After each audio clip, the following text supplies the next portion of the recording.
Great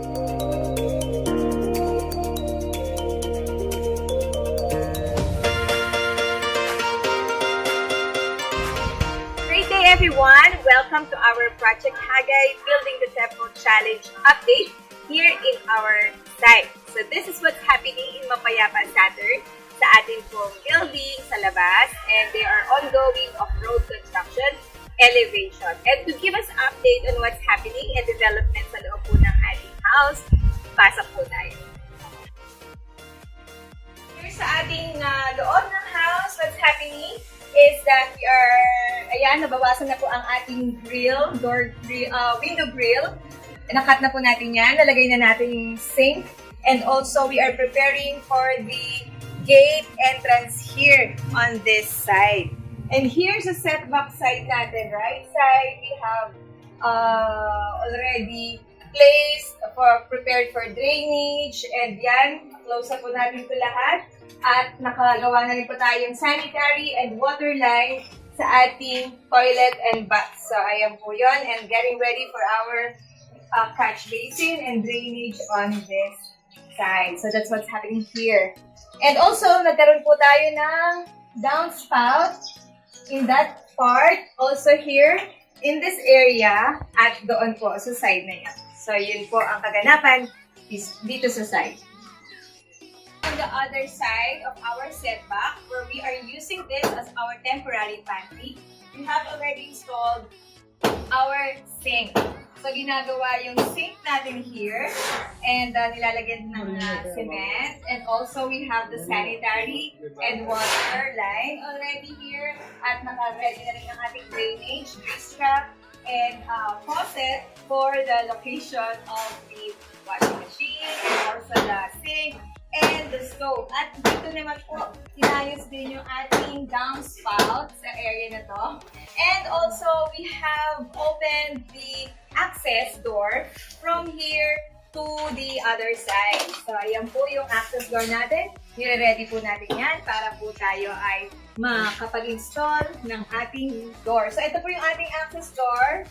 Nire-ready po yan. Chinip na po natin to. At chinip na rin po natin tong side na to. So, eventually po after a week, mabubuksan po yan. So, that will be our next update in this side. And dito naman po sa loob ng ating bahay, makikita po natin ang mga updates here, especially sa magiging studio natin side. Na-close na po natin ang door access to the baptismal pool. So, we use concrete, cemented here, and wood here para ma-close. And eventually, we'll do the waterproofing para ma-safer itong area na to. And we are chipping already the flooring para mas makinis po yung ating studio. At ito po yung kanina pinakita ko po sa inyo sa labas na access door coming over here. And to also see our before and after, let's watch this.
Challenge update.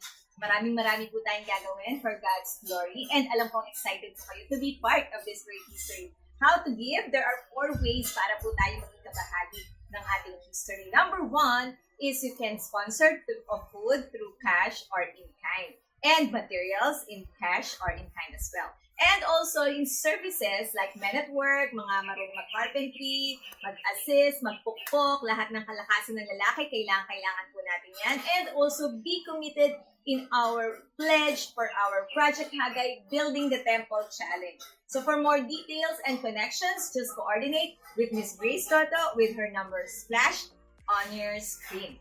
At sa ating pong mga ginagawa, we have also wanted to raise, we have to raise 40,000 pesos for our Electa Cup. We are looking for 10 people to commit 4,000 and 40 people who will commit 1,000 pesos or 80 people who will commit 500 pesos. Sa mga students, if you wanted to join, we are looking as well 400 students or people who will commit naman 100 pesos to raise that 40,000 pesos.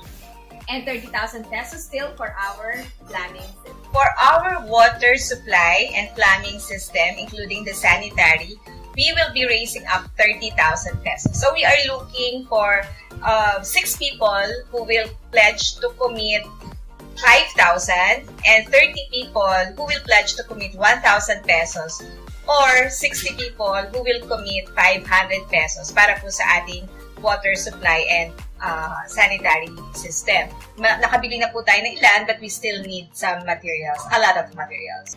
And praise God, meron pong sumagot sa ating ceiling. Makikita po natin yan sa mga susunod na weeks. Kaya patuloy po tayong manalangin sa strength, kalakasan, kapayapaan, at provision that comes from God. Again, we would like to invite everyone to be part of this history. Join us and give cheerfully. And of course, let's get ready for our 2021 Co-Build Thanksgiving Challenge. Salamat po sa inyong pakikiisa and more blessings and more favor to come to those who will have and take part in this Project Hagay Building the Temple Challenge. That's the update for this week. See you again next week.